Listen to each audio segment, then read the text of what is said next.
सुबह तैबा में हुई बड्डा है बड़ा नूर का, सदका लेने नूर का आया है तारा नूर का। अल्लाह ने मेरे नबी को एक इलाके के लिए नहीं, एक मखसूस एरिया के लिए नहीं, एक बर्रे आज़म के लिए नहीं, एक तहसील के लिए नहीं, एक ज़िले के लिए नहीं, बल्कि अल्लाह जल्ल मजदुल करीम ने मेरे नबी को अल्लाह अकबर एक एरिया के लिए नहीं बल्कि 18,000 आलम के लिए रहमत बना करके भेजा है। और ऐसा वैसा रहमत ऐसे वैसे नहीं भेजा, इस शान के साथ भेजा है, इस शान के साथ भेजा है। इस शान का दुनिया में कोई आया नहीं है, इस शान का दुनिया में कोई आया नहीं है। अरे वहां जिस्म नहीं तो यहाँ साया नहीं है, वहां जिस्म नहीं तो यहाँ साया नहीं है। यह है मेरे नबी की आमद का सिलसिला। अल्लाह ने एक ज़िले के लिए रहमत बना करके नहीं भेजा, एक तबके के लिए रहमत बना कर नहीं भेजा। अल्लाह ताला ने मेरे महबूब को सारी कायनात के लिए रहमत बना करके भेजा है। वो हर आलम की रहमत है। किसी आलम में रह जाते, ये उनकी मेहरबानी है कि ये आलम पसंद आया। जब अल्लाह ने सबके लिए नबी बना करके भेजा तो सबको हक हासिल नबी को अपना नबी कहे, पीर कहे हमारे नबी, मुरीद कहे हमारे नबी, कहे हमारे नबी, कुतुब कहे हमारे नबी, अरे चिड़िया बोले हमारे नबी, तोता बोले हमारे नबी, हर चीज बोले हमारे नबी। तो बरेली से आला हजरत फरमाते हैं सबसे औला वो आला हमारा नबी, सबसे वाला वो वाला हमारा नबी। कौन देता है देने को मुंह चाहिए, देने वाला है सच्चा हमारा।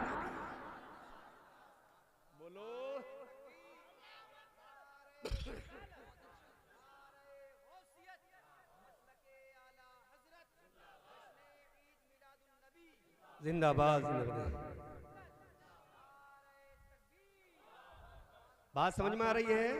अच्छा एक बार हाथ उठा कहते या रसूल अल्लाह, ताकि पीछे वाले सब उठा दो या रसूल अल्लाह, ताकि ये हाथ अल्लाह की बारगाह में गवाही दे मौला फला मकाम पर फला जलसे में तेरे और तेरे हबीब के नाम पर हमें उठाया था, लहराया था और या रसूल अल्लाह बोला था। मौला उसी के सदके में परवरदिगार इन सब की मगफिरत फरमा दे तो बेड़ा पार हो जाएगा, जलसा कामयाब हो जाएगा। कहिए सुभान अल्लाह।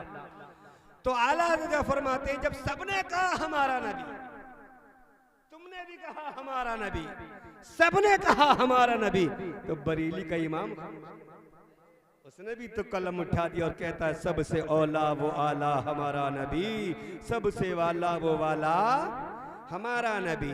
नबी दुनिया में तशरीफ लाए, दुनिया में हबीब तशरीफ लाए, अल्लाह ने सारी कायनात को चमका दिया। ऐसा चमकाया कि उनकी चमक से अल्लाह ने दुनिया को चमका दिया। अगर मुस्तफ़ा न होते तो कुछ भी ना होता। और देखिए दुनिया में मुस्तफ़ा के आने से पहले पहले आपको एक तारीख का जुज़ बता दूं, हो सकता है कि अभी तक आपने ना सुना हो, लेकिन सुनो। अभी मुस्तफ़ा दुनिया में नहीं आए हैं, लेकिन मेरे मुस्तफ़ा की आमद की बरकत से अल्लाह ने कायनात को रोशन फरमा दिया है। जब हज़रत अब्दुल मुत्तलिब के यहाँ पे अब्दुल्ला पैदा हो, यानी जो नबी के अब्बा हैं, याद रखना नबी के अब्बा जब पैदा होते हैं तो ये आसमानी किताबों में, आसमानी सहीफों में ये बात लिखी हुई थी कि जब अब्दुल मुत्तलिब के यहाँ पे अब्दुल्ला पैदा होंगे, अब्दुल्ला नाम का बच्चा पैदा होगा, उनकी पेशानी में अल्लाह तबारक व तआला एक नूर मोहम्मदी को जलवाबार फरमा देगा। सुभान अल्लाह। और जब वो नूर दुनिया में तशरीफ लाएगा तो उस नूर की आमद की बरकत से कौम बनी इसराइल से नबूवत का ताज खत्म हो जाएगा, नबूवत छिन जाएगी और वो नबूवत का ताज उस आखिरी पैगंबर मोहम्मद रसूलुल्लाह सल्लल्लाहु अलैहि वसल्लम के माथे पर बांध दिया जाएगा। वो नबूवत का ताज सरकार दो आलम सल्लल्लाहु अलैहि वसल्लम के सरे अक़दस पर रख दिया जाएगा। यहूदी दुश्मन बन गए, यहूदी मुखालिफ हो गए नबी के अब्बा के। किसके मुखालिफ हुए? नबी के अब्बा के। हजरत अब्दुल्ला के मुखालिफ होगा यहूदी। मशवरे होने लगे कैसे मोहम्मद के अब्बा का मर्डर किया जाए, कैसे अब्दुल्ला का मर्डर किया जाए, किस तरीके से अब्दुल्ला को मारा जाए। लोगों ने कहा अब्दुल्ला को क्यों मारना चाहते हो, अब्दुल्ला का मर्डर क्यों करना चाहते हो? तो उन लोगों ने कहा जब अब्दुल्ला दुनिया में नहीं रहेगा ना तो नूरे मोहम्मदी दुनिया में नहीं आएगा। नूरे मोहम्मदी जब दुनिया में नहीं आएगा तो कौमी बनी इसराइल से नबूवत जाएगी नहीं, नबूवत हमारे बीच में रहेगी। अल्लाहू अकबर। यहाँ पर यहूदियों की मीटिंग होती है और मीटिंग में 70 जवानों को तैयार किया गया और 70 जवान वो थे जो पहलवान थे, जंगजू थे, अल्लाह अकबर, जंगों में जाने वाले थे। 70 जवान तैयार हो जाते हैं और कहा जहां अब्दुल्ला मिले अब्दुल्ला का मर्डर कर देना, अब्दुल्ला जहां मिले उसको मार देना। अब ये यहूदी जो थे 70 उसी की तलाश में लगे रहते, अब्दुल्ला कहाँ मिलेगा, अब्दुल्ला किधर मिलेगा। यहाँ तक के प्यारे हजरत अब्दुल्ला जवान हो जाते हैं, बोलिए सुभान अल्लाह। वो जब जवान हुए तो शिकार के लिए मक्के के जंगलों में जाते हैं। इधर से अब्दुल्ला है, उधर से 70 यहूदी भी आ जाते हैं और 70 यहूदियों ने, याद रखो चंदवा वालों, मेरे मुस्तफा के बाप को 70 यहूदियों ने घेर लिया है। मक्के का जंगल है, 70 यहूदी हैं और नबी के अब्बा तने तनहा है, सुभान अल्लाह, तने तनहा है, अकेले हैं, अकेले हैं मुस्तफा के। अभी दुनिया में नहीं आए हैं, लेकिन कमाल देखो, मौजज़ा देखो, दुनिया में पैगंबर नहीं आए हैं। 70 यहूदियों के लिए और कहती है अब्दुल्ला आज हम तुझे मार देंगे, अब्दुल्ला तेरा मर्डर कर देंगे, अब्दुल्ला तुझे कत्ल कर देंगे। तो हजरत अब्दुल्ला फरमाते हैं लोगो मेरा क्या कसूर है, मैंने कौन सा गुनाह किया है, मेरा कौन सा जुर्म है जो तुम मुझे कत्ल करना चाहते हो, ए लोगो मुझे क्यों मारना चाहते हो। तो लोगों ने कहा था, उन यहूदियों ने कहा था, ए अब्दुल्ला तेरा कोई कसूर नहीं है, ए अब्दुल्ला तेरी कोई गलती नहीं है, ए अब्दुल्ला तेरा कोई जुर्म नहीं है। तो हजरत अब्दुल्ला मुस्कुराए, 70 के बीच में है, मुस्कुरा रहे हैं। आप भी मुस्कुरा के कह दो या रसूल अल्लाह। और जब सुन्नी मुसलमान मुस्कुराता है ना तो आका फरमाते हैं मुस्कुराना भी मेरी सुन्नत है, अल्लाह अकबर। तो मुस्कुरा के एक दूसरे से मिला करो, मैं तो तुम्हारा मेहमान हूँ, मुस्कुरा के कह दो सुभान अल्लाह। एक बार सारे हाथ उठा के कह दो या रसूल अल्लाह। हाथ उठाते रहोगे, बोलते रहोगे, नींद नहीं आएगी, और जब नींद नहीं आएगी तकरीर को तबीयत से सुनते रहोगे और मुझे भी बोलने में मजा आता रहेगा। कहिए सुभान अल्लाह। मैं तो आपसे ये तो नहीं कहूँगा मेरे पास बार बार उठ के आओ, अगर आपकी हिम्मत हो और अल्लाह तौफीक दे तो आते रहना, वरना मैं नहीं कहने वाला। मैं तो सिर्फ इतना कहूँगा, बोलो सुभान अल्लाह और मचल के कह दो सुभान अल्लाह। प्यारे इस्लामी भाइयों, देखिए अब्दुल्ला ने कहा मेरा जुर्म क्या है। क्या फरमाते हैं हजरत अब्दुल्ला, मेरा जुर्म क्या है। बोले तेरा जुर्म तो कुछ नहीं है, कहा फिर क्यों मर्डर करोगे, कोई तो जुर्म किया होगा। तो हजरत अब्दुल्ला से वो यहूदी कहते हैं तेरा जुर्म इतना है कि तेरी पेशानी में नूर मोहम्मदी जगमगा रहा है, वो तो जिंदा रहेगा तो वो दुनिया में आएगा, और जब दुनिया में आएगा तो कौम बनी इसराइल से नबुव्वत खत्म हो जाएगी। हमारी कौन पूछेगा, हमारी चलेगी नहीं, हम दर दर मारे जाएंगे, लिहाजा तेरा ही मर्डर कर दिया जाए। तो नौजवानों अल्लाहू अकबर, हजरत अब्दुल्ला ने क्या प्यारा जवाब दिया था। अरे तुम ये अब्दुल्ला से जंग नहीं कर रहे हो बल्कि अल्लाह से जंग कर रहे हो। कहा क्यों अल्लाह से जंग कर रहे हैं। अल्लाह चाहता है मेरा हबीब दुनिया में आए, तो जंग किससे हुई, अल्लाह से हुई ना। अब उन्होंने कुछ ना सुना, फौरन तलवार मयान से बाहर निकाल दी। अल्लाह, हजरत अब्दुल्ला तने तनहा हैं 70 के बीच में। आजकल का नौजवान होता ढीला हो जाता पूरा जिस्म, आए वो कहता भैया सब कुछ ले लो, मार लो, मारो मती, देखोगे तुम तो मारेंगे। अल्लाह अकबर, बहुत कुछ होता, लेकिन अब्दुल्ला है क्यों बेखौफ व खतर है, गौर किया। इसलिए कि उनकी पेशानी में नूरे मोहम्मदी जलवा। बोलो सुभान अल्लाह। अब उन्होंने जैसे एक करना चाहा, वार करना चाहा, सुनो प्यारे, अल्लाह ने फरमाया जिब्रील सिदरा पर बैठे क्या कर रहे हो।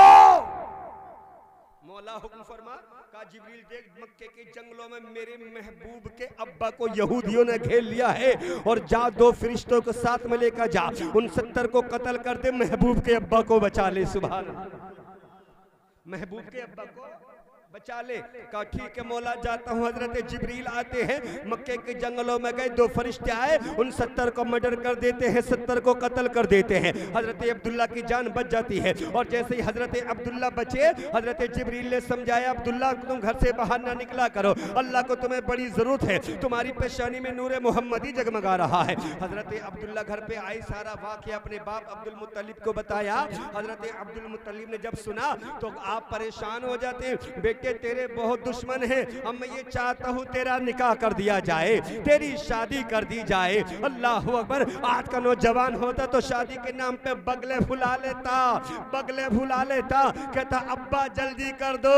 लेकिन कसम खुदा की ये नबी के अब्बा हैं। इरशाद अपने बाबा से कहते हैं अब्बा जान अब मैं शादी नहीं करूंगा, और सर झुका के उठ के चले जाते हैं। हजरत बड़ा परेशान हुआ, मेरा बेटा तो शर्मा गया है, शादी का मशवरा नहीं दिया और मुझे निकाह करना जरूर है, इसकी शादी करना जरूर है। प्यारे इस्लामी भाइयों, हजरत अब्दुल मुत्तलिब ने इनके दोस्तों को बुलाया, इनके यारों को बुलाया, हजरत अब्दुल्ला के, और बुलाने के बाद कहते ए अब्दुल्ला के साथियों, ए अब्दुल्ला के दोस्तों, मैं तुम्हें ये बताना चाहता हूँ मेरा अब्दुल्ला शादी के नाम से शर्मा गया है, तुम जाओ उसकी राय लेकर आओ, अब्दुल्ला शादी करेगा या नहीं करेगा। अगर करेगा तो कौन से खानदान में करेगा, उसकी मर्जी से हम कर देंगे, जहां वो चाहेगा वहां उसकी शादी हो जाएगी। ये कौन कह रहा है? हुजूर के दादा कह रहे हैं, किससे? आपके अब्बा के दोस्तों से। क्यों? हम निवाला दोस्त थे, बड़े प्यारे दोस्त थे। और यही तक नहीं, हजरत अब्दुल मुत्तलिब ने फरमाया बेटो ए बच्चों, अगर तुम अब्दुल्ला की राय ले आए तो तुम्हें बतौर इनाम 10-10 दिरहम दिए जाएंगे और तुम्हें 20-20 शेर खजूर अता की जाएगी। सुभान अल्लाह। उस वक्त के दौर में बड़ा इनाम था, बड़ा ऊंचा इनाम। अब हजरत अब्दुल्ला के साथ ही चलते हजरत अब्दुल्ला के पास में, अब्दुल्ला के कमरे में गए, उनके रूम में गए, हुजरे में गए। ए अब्दुल्ला अस्सलाम वालेकुम। हजरत अब्दुल्ला कहते हैं वालेकुम अस्सलाम। आपने फरमाया लोगों, आपके साथियों ने कहा ए अब्दुल्ला क्या तुम निकाह नहीं करोगे? ए अब्दुल्ला क्या तुम शादी नहीं करोगे? अब्दुल्ला तुम ब्याह नहीं करोगे? अब्दुल्ला तुम बच्चे वाले नहीं बनना चाहते हो? हजरत अब्दुल्ला कहते हैं साथियों तुम्हें हो क्या गया? आज तुम कैसी बातें कर रहे हो? तुम आज मुझसे मजाक कर रहे हो? हजरत अब्दुल्ला कहते हैं कैसी बात करते हो? अल्लाह अकबर कबीरा। कहते हैं अब्दुल्ला आज हमें तुझसे मजाक करते हुए अच्छा लग रहा है, तुझसे बातें करते हुए अच्छा लग रहा है। अच्छा अपनी राय तो बता, तू शादी करेगा या नहीं करेगा? अब्दुल्ला निकाह करोगे या नहीं करोगे? तो हजरत अब्दुल्ला का जवाब सुनो, पहले कह दो सुभान अल्लाह, इधर वाले भी बोलो सुभान अल्लाह, और पीछे वाले भी कह दो सुभान अल्लाह। इसलिए कहना पड़ रहा है टुकड़ियों में जो तुम बैठते हो 3 मरतबा सुभान अल्लाह कहना पड़ रहा। अगर कोई बीच में समझदार नौजवान हो तो नबी के नाम पे नारा भी लगा दिया करो। इसलिए नारा लगाने में 3 फायदा होता है। पहला फायदा तकरीर सुनने में, नारा सुनने में, लगाने में सवाब मिलता है। दूसरा फायदा मुकर्रिर को रेस्ट मिलता है और तकरीर में टेस्ट मिलता है कि ये सुभान अल्लाह। तो नारे भी होना चाहिए बीच कुछ, और अगर आपने नारा लगा दिया तो नारे की भी फजीलत बता के जाऊं। ये सुभान अल्लाह। देखिए एक फकीर की आवाज सुनो। हजरत अब्दुल्ला कहते हैं साथियों आज तुम्हारा मूड कैसे बदला हुआ है? कभी तुमने मुझसे ऐसी बातें बोलो, कभी तुमने मुझसे ऐसी बातें नहीं की हैं, नहीं की है, आज कैसी बातें कर रहे हो? तो हजरत अब्दुल्ला के साथी कहते हैं यार बता तो तुम रिश्ता करोगे ना करोगे, शादी करोगे या ना करोगे? तो साथियों से कहते हैं अब्दुल्ला सुनो, रात मैंने ख्वाब देखा है मेरे जद्दे अमजद यानी हजरत इब्राहिम अलैहिस्सलाम मेरे ख्वाब में आए, और आने के बाद में कहते हैं अब्दुल्ला अल्लाह ने तेरा निकाह आसमानों में वहब की बेटी आमना से कर दिया है। अरे अब तो बोलो सुभान अल्लाह। ए अब्दुल्ला तेरा निकाह अल्लाह रब्बुल इज्जत ने वहब की बेटी जो आमना है तेरे साथ में उसका निकाह कर दिया है। जब साथियों ने सुना तो मुस्कुरा गए, कहा साथियों मेरा निकाह तो हो गया है। जब आपने ये बातें सुनी साथियों ने उठकर आ जाते हैं, सीधे हजरत अब्दुल मुत्तलिब की बारगाह में जाते कहते हुजूर आपके शहजादे ने, आपके बेटे ने तो आपके लखते जिगर ने ये कहा है क्या मेरा निकाह हो गया? हमने पूछा अब्दुल्ला तेरा निकाह कहाँ हो गया? ना कोई बली बारात गई, ना कोई वलीमा हुआ, ना दावत हुई, ना खाना हुआ जो हमने इतना कहा। तो अब्दुल्ला फरमाते हैं ए मेरे दोस्तों, ए मेरे साथियों मेरा निकाह तो आमना के साथ आसमानों में अल्लाह ने कर दिया है, अल्लाह ने कर दिया है। अपने सीने पर हाथ रख के मुझे बताओ, अगर तुम्हारे बाप से आके कोई कह दे, तुम्हारा पीर आके कह दे, कोई अल्लाह का वली आके कह दे फला साहब तुम्हारे बेटे का निकाह मैंने फला की बेटी से कर दिया है, तुम कितने खुश हो? पीर ने मेरे बेटे का रिश्ता कर दिया है।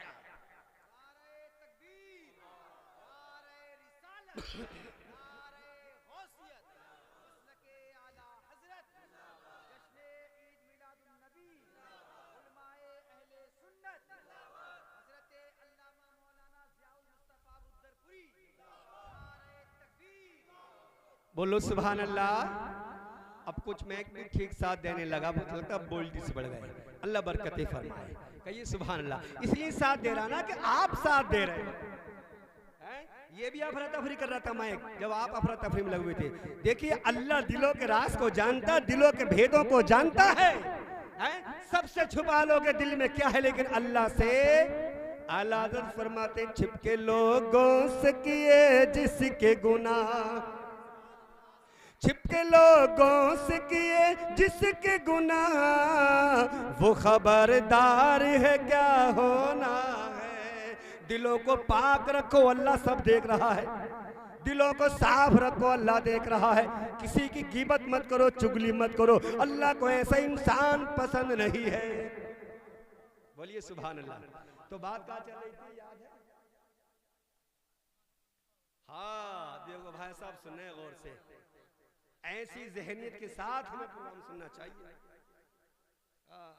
अब सुबह को तुमसे पहुंचेगा रुद्रपुर से मौलाना साहब आए, क्या बता के गए, तो जहन में यार बड़ी अच्छी तकरीर करी थी, बड़ी अच्छी तकरीर करी थी। क्या कहा था? बोले ये नहीं पता क्या कहा था, तकरीर बहुत। इससे भी क्या फायदा, कड़वा कड़वा, थू थू, मीठा मीठा, हप हप नहीं। एक से रहो, ना कड़वे रहो ना मीठे, दरमियानी चाल चलो। अपनी अक्लों से गफलत के पर्दे हटा लो, बातों को सुन के अमल करके जिंदगी गुजार लो। दोनों जहान में तुम ही कामयाब रहोगे। बोलिए लहद के बोले सुभान अल्लाह। जब ये खबर हजरत अब्दुल मुत्तलिब को सुनाई तो आपने उनको 10-10 दिरहम इनाम दिया और 20-20 शेर खजूरें अता फरमाए। कही सुभान अल्लाह। और शेर पता कितने का होता है? गालिबन शेर बोलते हैं 5 किलो का, 9 किलो का, ऐसे होता है। तहकीक मेरे ज़हन से निकलेगा, इतना एक शेर होता है। मन भी बोलते थे पहले, 2.5 मन 5 मन, उसमें शेर चलता था, किलो नहीं होते थे। 20-20 अब कितने मालदार हो गए होंगे वो दोस्त। अब हजरत अब्दुल्ला ने, हजरत अब्दुल मुत्तलिब ने जब सुना तो दिल खुश हो गया। तुम भी खुशी से कह दो सुभान अल्लाह। दिल बाग बाग हो गया। अब खानदान वालों को जमा करते हैं, परिवार वालों को जमा करते हैं और हजरत अब्दुल मुत्तलिब मशवरा लेते हैं, मेरे खानदान वालों, मेरे बेटे अब्दुल्ला ने ये ख्वाब देखा है कि उनका निकाह आमना से कर दिया गया है आसमानों में। कहा तुम्हें किसने खबर दी है? बोले अब्दुल्ला ने बताया कि हजरत इब्राहीम अलैहिस्सलाम ख्वाब में तशरीफ लाए और कहते हैं बेटे अब्दुल्ला तुम्हारा निकाह अल्लाह ने आमना से कर दिया है। अल्लाह अकबर। कहा चलो हजरत वहाब के यहाँ चलते हैं रिश्ता लेके। अगर हजरत वहाब ने भी ये ख्वाब देखा होगा तो ख्वाब सच्चा है। और याद रखें ये नबी के अब्बा हैं, कभी ख्वाब झूठा नहीं हो सकता है, कभी गलत नहीं हो सकता है। अल्लाह अकबर कबीरा। और एक बात और याद रखें, अगर किसी के ख्वाब में नबी आए तो वो नबी है, शैतान नहीं हो सकता।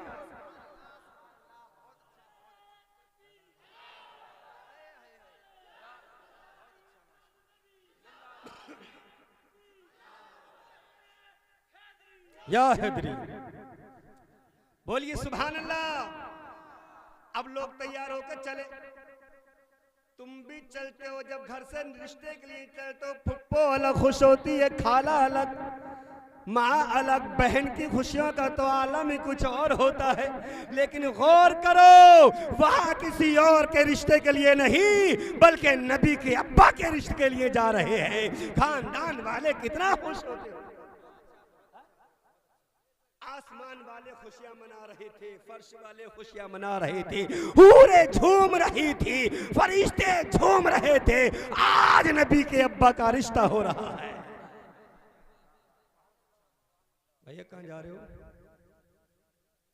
आ जाओगे तो अच्छा रहोगे। अगर हो गई है तो अल्लाह तुम्हारी बीवी बच्चों को सलामत रखे, ना हुई है तो जल्दी हो जाएगी। सुभान अल्लाह, सुभान अल्लाह।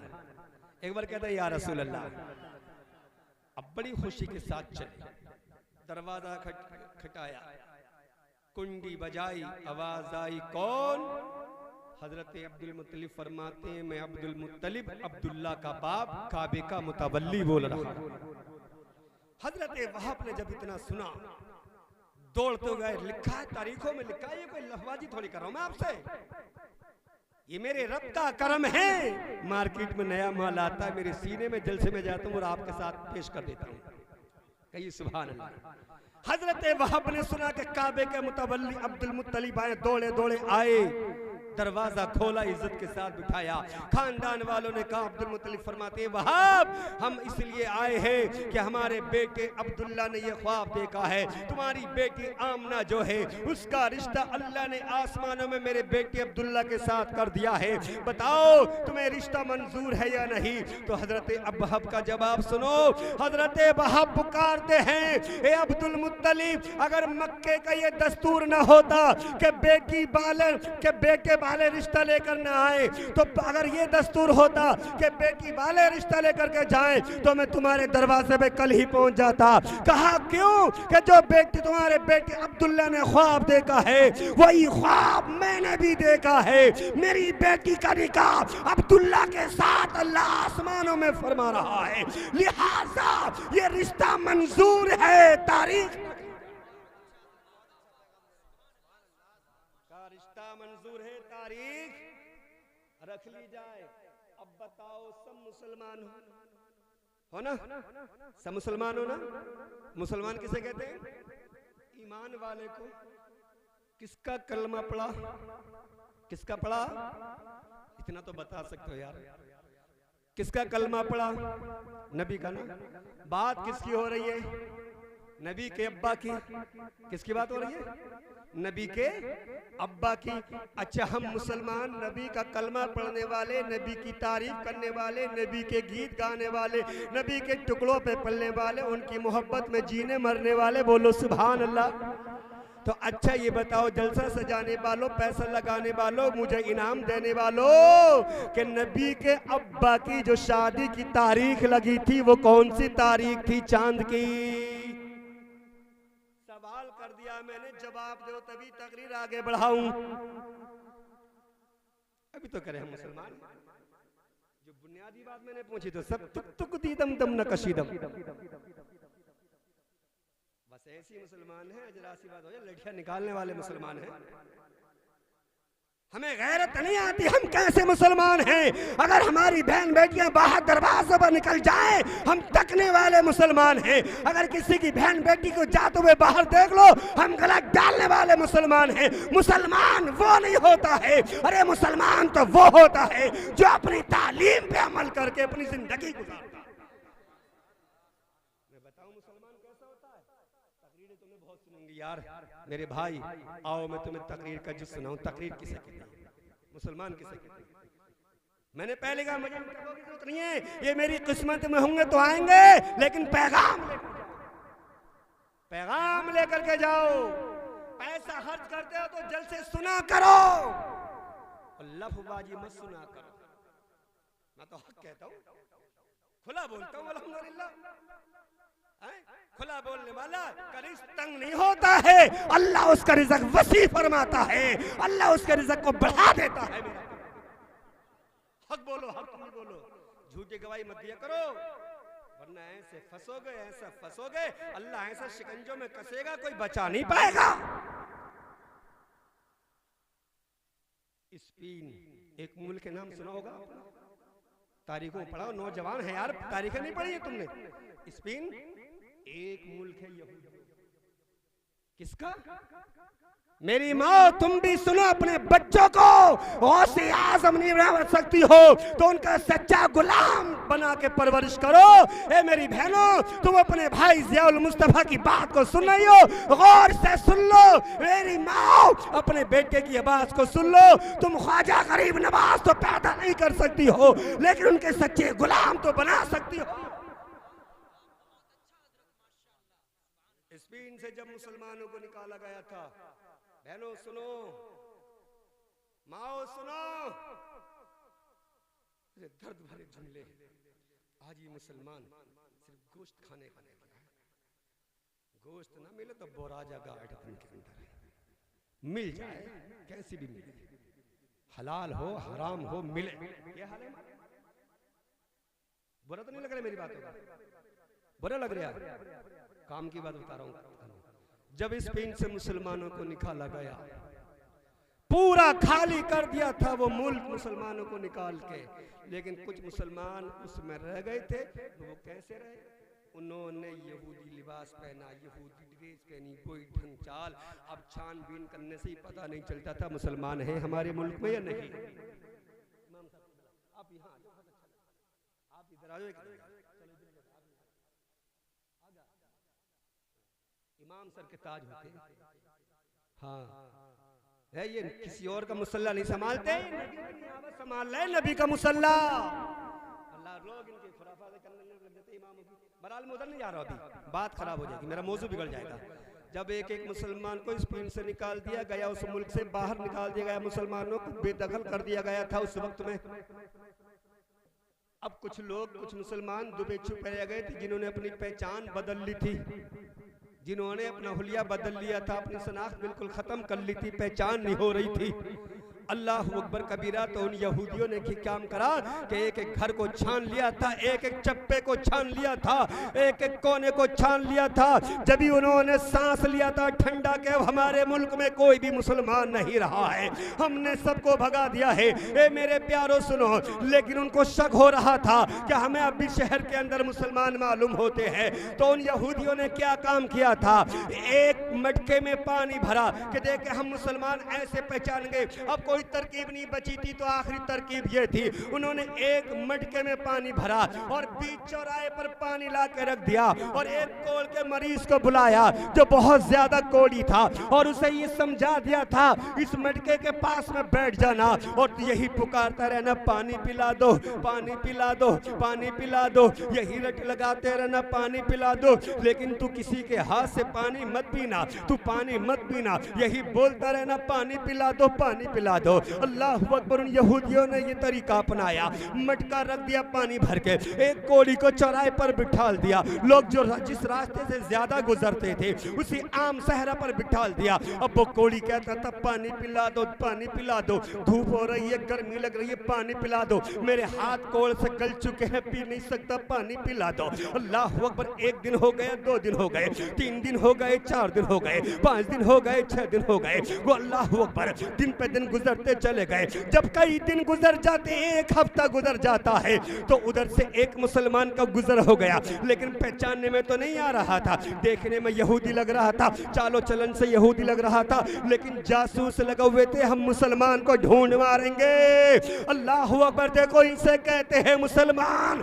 जैसे ही मुसलमान उस चौराहे से गुजरा, यह कोड़ी का आदमी जो था वो तो कह ही रहा था, पानी पिला दो, पानी पिला दो, लेकिन किसी के दिल में दया न आई, किसी के दिल में रहम ना आया, किसी को उस कोड़ी पर रहम ना आया, प्यार ना आया, किसी को तरस ना आया जो पानी पिला देता। अल्लाह अकबर। लेकिन जब मुसलमान का गुजर हुआ है, मुसलमान ठहर जाता है, अल्लाह का बंदा रुक जाता है और जैसे ही मटके को हाथ लगाता है, चारों तरफ से जासूस थे वो निकल आए, उसको गिरफ्तार कर लिया, पकड़ लिया और कहा, ये बताओ तुम कौन हो?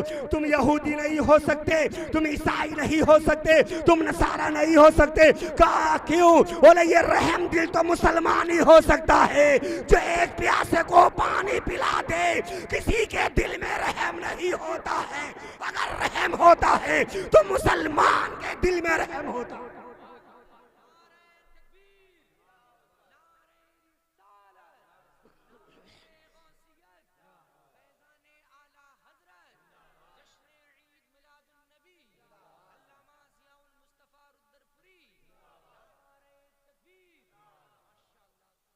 बोलिए लहर के सुभान अल्लाह।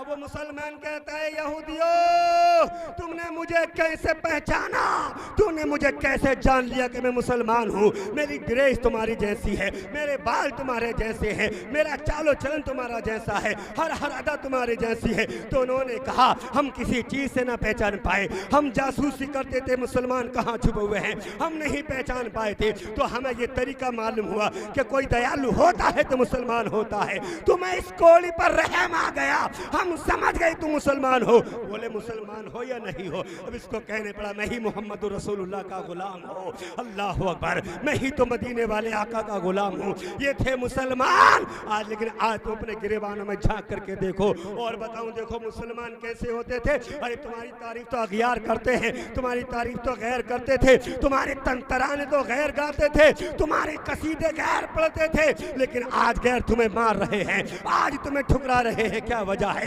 यही वजह है, अल्लाह अकबर, आज हमने मुस्तफा की तालीम को छोड़ दिया है, आज हमने सजदों को छोड़ दिया है, आज हम दुनियादारी में इतने घुस गए हैं कि आज हम अल्लाह को भुला बैठे। अपनी पहचान समझो, अपना वकार समझो, अपनी अहमियत जानो प्यारे, तुम क्या थे और किस दहाने पर पहुंच गए। एक रास्ते से कुछ ईसाइयों का गुजर हुआ, देखो किसे कहते हैं मुसलमान। एक रास्ते से कुछ यहूदियों का गुजर हुआ, ईसाइयों का। तो रास्ते में एक पत्थर पड़ा था,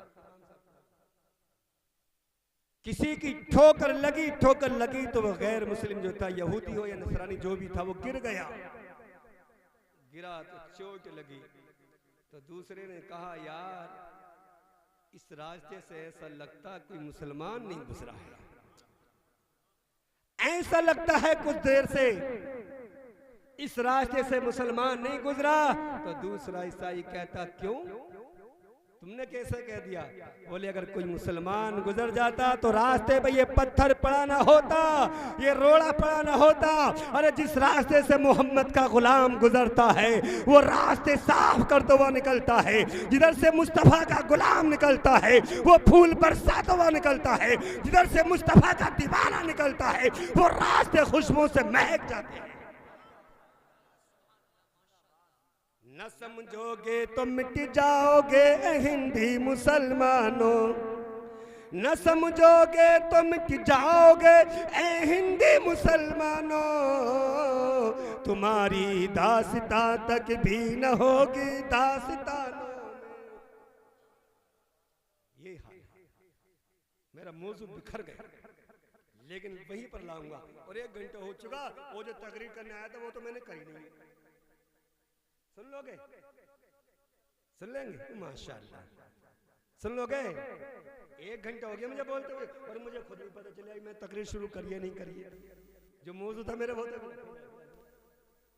दुरूद पाक में अल्लाहुम्मा सल्ली अला सय्यिदना व मौलाना मुहम्मद मुबारक वसल्लम सलातु व सलामुन अलैका या रसूलल्लाह। तभी तो मुकर्रिर को कम से कम 3 घंटे होना चाहिए ताकि वो कुछ बात आप तक रखते हैं, लेकिन मैं 3 घंटे नहीं बोलूंगा, फिक्र ना करें, करेगा परेशान हो जाए मौलाना साहब 3 घंटे। ये तो खुशी का सौदा है। बहरहाल बात कहाँ चल रही थी? नबी के अब्बा की तारीख रखी गई, वहीं आओ पलट गए हैं, पता नहीं किसी को ना, चलो हम बता देते हैं। एक मौका और है, बता दो और ये इनाम ले जाओ, ये इनाम ले जाओ, खुशी से दे रहा हूं, बता दो। और नहीं बता पा रहे तो डबल दे के जाओ, कुछ तो हो यार फायदा। आइए मतलब भीख मांग रहा हूँ, भीख नहीं, तुम्हारे जहन को झुंझलाने के लिए बात कह रहा हूँ मैं। चलो सुनो, ना लेके जा रहा हूँ ना दे के जा रहा हूँ, बहरहाल बात सुनो। नबी के अब्बा की जो तारीख ठहरी, तारीख रखी गई, वो 9 जिलहज थी। सुभान अल्लाह है, बकरा ईद की 9 तारीख थी, जिसमें नबी के अब्बा का निकाह हुआ था। बोलो सुभान अल्लाह। ये पौंड की बातें याद रखा करो। अब कोई मुकर्रिर अगर आके पूछ ले तो चुप मत रहना, कह देना हमारा मौलाना रुद्रपुर साहब सबक सिखा गया है, हमने याद कर लिया है। कोई पूछे तो जवाब दे देना कि नबी के बाप का ब्याह जो हुआ था वो बकरा ईद की 9 तारीख को हुआ था। अब बारात की तैयारी हुई, जिस पे शानी में नूरे मोहम्मदी जगमगा रहा हो, जब उस पे उपटन लगाया गया होगा, दूल्हा बनाया गया होगा, सेरास बना होगा, तो बताइए वो दूल्हा कितना हसीन लग रहा होगा, वो दूल्हा कितना प्यारा लग रहा होगा, वो दूल्हा कितना निराला लग रहा होगा, जिसकी पेशानी में खुद नूरे मोहम्मदी जगमगा रहा। बहरहाल दूल्हा बने मुस्तफ़ा के अब्बा, कह दो सुभान अल्लाह। जब दूल्हा बने तो जिब्रील जमीन पे, हजरत जिब्रील नबी की अल्लाह की बारगाह में आए और कहते परवरदिगार तेरे महबूब के अब्बा की बारात में मैं भी जाऊंगा। सुभान अल्लाह। नूरी फरिश्ता कहा मैं भी जाऊंगा। अल्लाह फरमाता है ए जिब्रील ये तो जमीन वालों की बारात है, तू आसमानी फरिश्ता है। तो हजरत जिब्रील मचल जाते, मौला जब तू हजरत मरियम के पास में बशरी कुर्ता पहना के भेज सकता है तो अपने यार के अब्बा की बारात में भी भेज सकता है। हजरत जिब्रील मचल जाते हैं। जब मचले अल्लाह फरमाता है जिब्रील अच्छा बारात को जाओगे? कहा मौला जाऊंगा। बोले फिर अकेला ना जा। मौला साथ में किसे ले जाऊं? तो अल्लाह फरमाता जिब्रील मिकाइल को भी ले लो, जिब्रील इसराफील को भी ले लो, जिब्रील इजराइल को भी ले लो। जब इजराइल से कहे इजराइल चलो नबी के अब्बा की बारात में, तो हजरत इजराइल ने कहा था ए जिब्रील तुम जाओ, मैं नहीं जाऊंगी, मेरी बड़ी जिम्मेदारी है। अल्लाह ने मुझे बहुत बड़ा काम सौंपा। कहा काम तो सौंपा है लेकिन अल्लाह की बारगाह में चलो। अल्लाह की बारगाह में अर्ज करते हैं मौला मैं कैसे बारात में जाऊंगा? तेरा हुक्म इतनी चींटियों की जान निकाल ली है, इतने जानवरों को मारना है, इतने परिंदों को मारना है, इतने इंसानों की रूह निकाल ली है। ए मौला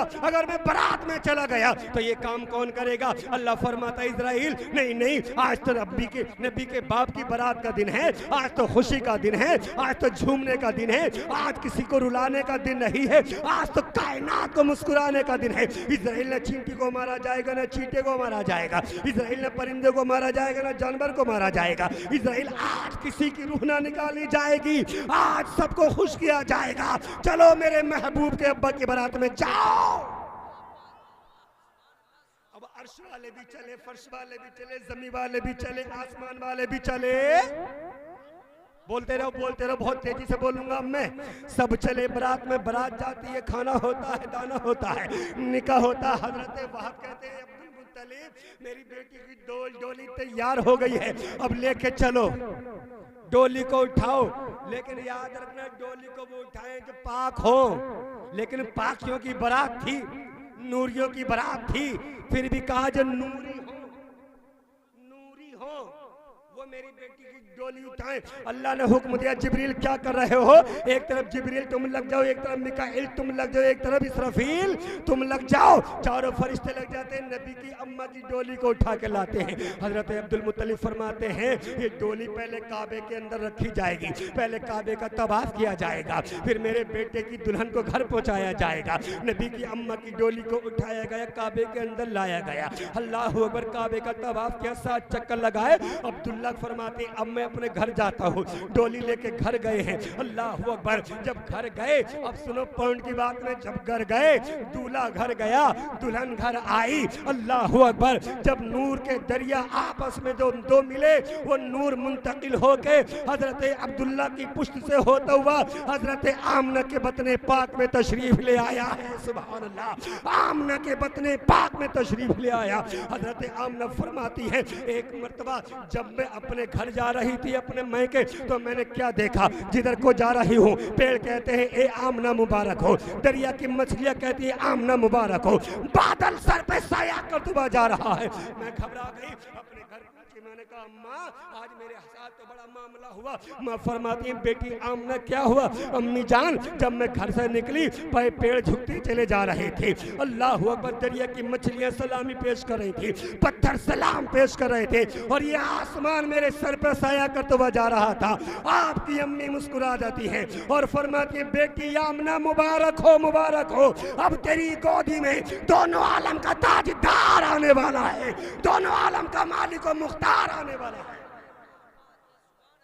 दिन गुजरते चले गए, टाइम आगे बढ़ता चला गया, दिन गुजरते चले गए, टाइम आगे बढ़ता चला गया। इसी असना में अगर मैं तफसील से गुफ्तगू करूं तो रात खत्म हो जाए, बात खत्म ना हुई, हजरत अब्दुल्ला का इंतकाल हो गया सफर में। इन्ना लिल्लाहि व इन्ना इलैहि राजिऊन। नबी के अब्बा का इंतकाल हो गया, दुनिया में नहीं आया है बच्चा। मेरे नबी दुनिया में आने से पहले यतीम हो गए। कायनात का जर्रा जर्रा रोने लगा, मौला तेरा हबीब दुनिया में नहीं आया है, यतीमी की चादर उसने पहले ही ओढ़ ली। अल्लाह फरमाता है ए रोने वालों रो नहीं, जो मैं करता हूँ बेहतर करता हूँ, और मेरी मसलिहतों को कोई नहीं समझ पाएगा। और पता क्या रास्ता, अगर नबी के अब्बा जिंदा होते तो कोई दूसरे बच्चे की भी तो उम्मीद थी, इशारा समझा। लेकिन मेरा रब नहीं चाहता कि मेरे हबीब का कोई भाई हो, कोई साथी। कि ये सुभान अल्लाह। बहरहाल तफसीर में जाके ये समझो नबी दुनिया में तशरीफ लाने वाले हैं। कह दो या रसूलल्लाह, नबी दुनिया में अब रात और दिन का झगड़ा होने लगा। इमाम साहब रात ने अर्जी डाल दी मौला की बार का, मौला मैं काली हूं। क्या गया रात ने? बोलो, तुम भी तकरीर करो, बोलो, तुम भी बोलो। दिन ने कहा मौला, रात ने कहा मौला मैं काली हूं, मेरे अंदर अंधेरी, अपने नूर को रात में भेजना ताकि गोरी हो जाऊं, मैं नूर वाली हो जाऊं, मैं निखर जाऊं, जुल्मत खत्म हो जाए। लेकिन जब दिन ने सुना रात तो मिन्नतें कर रही है, अल्लाह की बारगाह में समाजतें कर रही है और दुआ मांग रही है, मौला नबी को रात में भेजना। तो दिन का दिल टूटने लगा, दिल परेशान होने लगा। दिन ने कहा मौला अपने नबी को मेरे अंदर भेजना ताकि मैं अजमत वाला हो जाऊं, मैं मोहतरम हो जाऊं, मैं इज्जत वाला हो जाऊं, मैं वकार वाला हो जाऊं।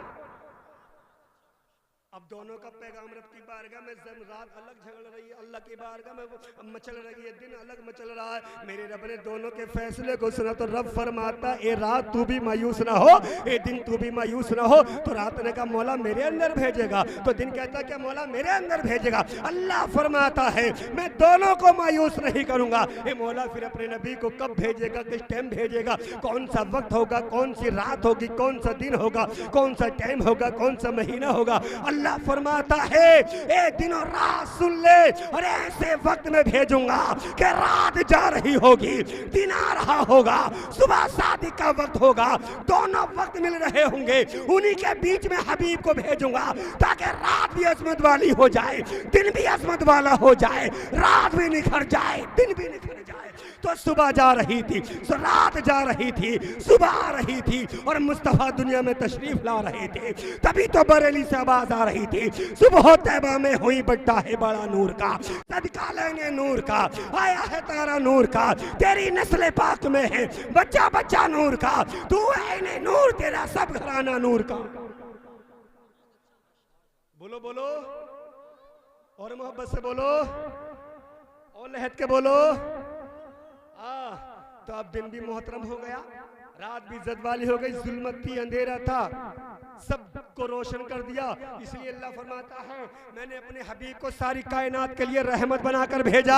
अल्लाह अकबर। तो मुस्तफ़ा किसी के दिलों को तोड़ने नहीं आए हैं, मुस्तफ़ा टूटे हुए दिलों को जोड़ने आए हैं, मुस्तफ़ा किसी को सताने नहीं आए हैं, मुस्तफ़ा तो गिरते हुए को उठाने आए हैं, मुस्तफ़ा किसी को रुलाने नहीं आए हैं, मुस्तफ़ा रोते हुए को हंसाने आए हैं। आज लोग कहते हैं मेरे मुस्तफ़ा की इज्जत पे उंगली उछालते हैं, मैं उनसे कहना चाहता हूँ मेरे मुस्तफ़ा की तारीख तो देखो, मेरे मुस्तफा के बिस्तर में बिल्ली सोई हुई है, पैगंबर ने देखा बिल्ली सो रही है तो मुस्तफा ने बिल्ली को जगाया नहीं, पैगंबर नीचे लेट जाते हैं, मेरे आका नीचे लेट जाते हैं और बिल्ली को अपने बिस्तर में सोने देते हैं ताकि बिल्ली की नींद में खलल न पड़े। ए दीवानों, जो जानवरों का इतना ख्याल करते हो वो इंसानों का कितना ख्याल करने वाले।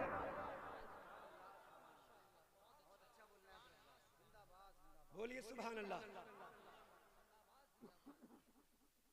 जब पैगंबर जानवरों का इतना ख्याल करे, खुद जमीन पे लेट जाए, है क्या उसके मानने वाले आतंकवाद हो सकते हैं, दहशतगर्द हो सकते हैं? नहीं, मुस्तफा के गुलाम तो वो है कि एक औरत बदकार थी, बदकार फाहिशा थी, जानिया थी, अड्डों पर जाने वाली थी। देखा एक रास्ते से गुजर रही है, एक कुत्ता प्यास की वजह से तड़प रहा था, कुएं के करीब जाता था, झांकता था, गिर जाता था, पानी न पी सकता था। बदकार औरत थी, धंधा कराने वाली थी, अड्डों पे जाने वाली थी, लेकिन एक कुएं को एक कुत्ते को कुएं के पास में तड़पता हुआ देखा। बुखारी शरीफ की हदीस है, अल्लाह के नबी फरमाते हैं बदकार औरत है, उसने अपने गले से दुपट्टे को निकाला, कुएं के अंदर डाला, पानी में भिगोया, खींचा, कुत्ते के मुंह में निचोड़ दिया। आका फरमाते हैं, नबी फरमाते हैं औरत बदकार थी, इस रहमदिली की बरकत से अल्लाह ने मगफिरत फरमा दिया, अल्लाह ने बदकार औरत को जन्नती बना दिया। अल्लाह अकबर। ये मुस्तफा के गुलाम है, अल्लाह फरमाता है तुम मेरी मखलूक पे रहम करो, मैं तुम पर रहम।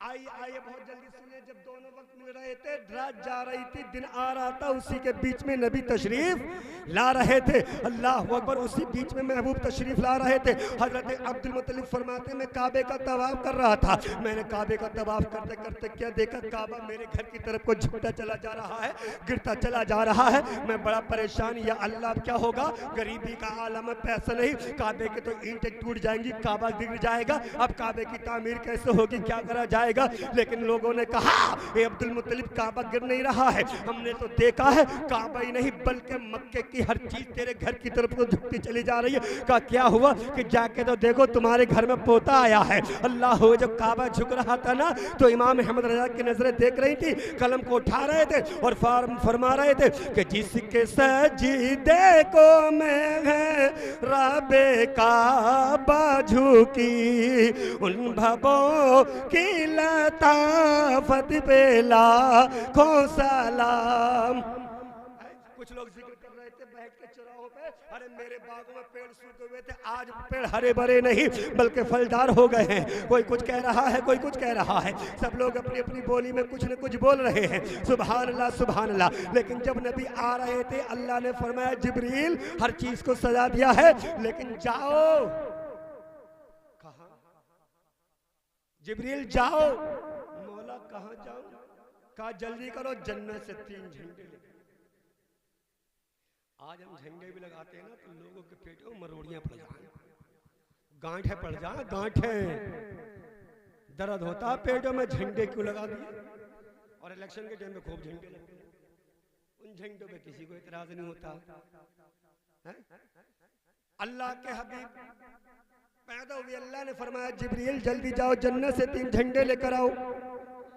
अब हजरत जिब्रील जन्नत से 3 झंडे लाए।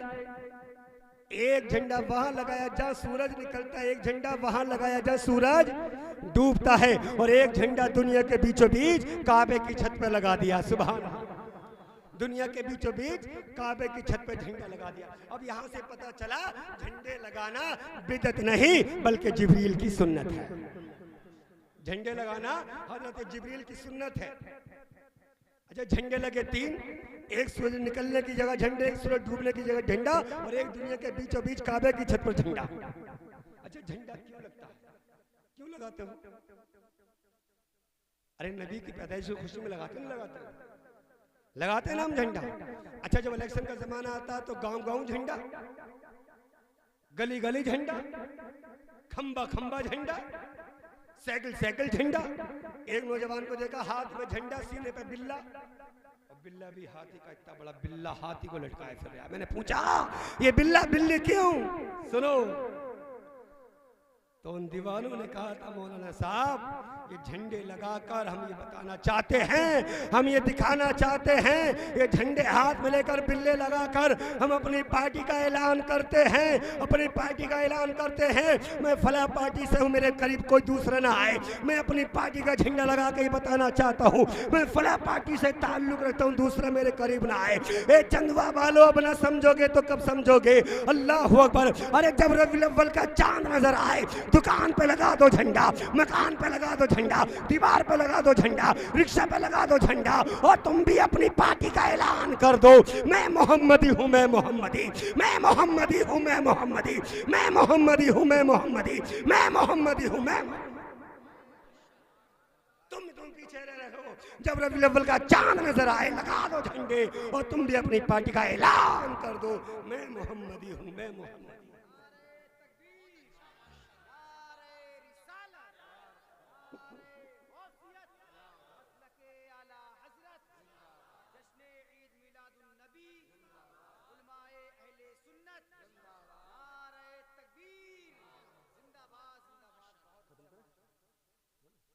बोले दुरूद शरीफ पढ़ो। अभी तो तुम्हारे चेहरे ऐसे लग रहे हैं तकरीर शुरू कर रहे हैं।